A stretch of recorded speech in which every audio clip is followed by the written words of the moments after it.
এত জনসমুদ্র দেখে অ্যাকচুয়ালি খুবই ভালো লাগেছে। আমরা সবাইকে আহ্বান করব যে গত নির্বাচনমুখী যে মানুষের যে আনাগোনা থাকে এটা কিন্তু জিমিয়ে গিয়েছিল, কিন্তু এখন দেখতে পাচ্ছি যে সবাই নির্বাচনমুখী, রাস্তাঘাটে বাজারহাটে মানুষের সমাগম করতেছে।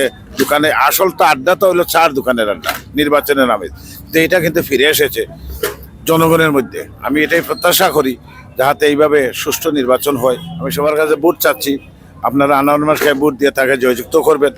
সে যেন, আমি এইটাও আল্লাহর কাছে প্রার্থনা করি, যদি আল্লাহ তার ডাক শুনে এবং সে হইতে পারে, তাহলে সে আশা করব যে সে যেন জনগণের যে ম্যান্ডেট নিয়ে আসতেছে এই ম্যান্ডেটটা যেন পুরা করে, জনগণের আশা আকাঙ্ক্ষা পূরণ করে, যে ম্যান্ডেট দিচ্ছে আল্লাহ যেন তার এটা আশা পূরণ করে।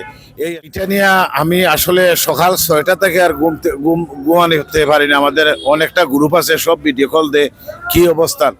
আমাদের দেশে যারা আমরা আছি বর্তমানে মাঠে, ওদের থেকে প্রবাসে যারা আছে ওরা বেশি উদ্বিগ্ন, এবং ওদের মধ্যে মনের যে তাদের বুটের যে একটা ধারণা, আপনারা বিশ্বাস করতে পারবেন না। যখন আমিও বিদেশে থাকি, সব সময় চ্যানেল বা একটা খবরের জন্য সবাই প্রত্যাশা করে সবাই, কিন্তু আমাদের দেশ থেকে প্রবাসে কিন্তু বুটের আমেজ আরো বেশি।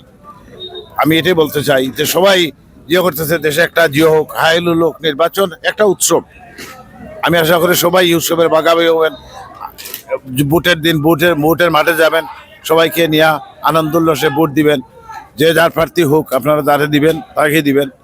ইনশাল্লাহ আপনারা ভোটের মাঠে যাবেন, ভোট দিবেন, এই আপনার কামনা করি।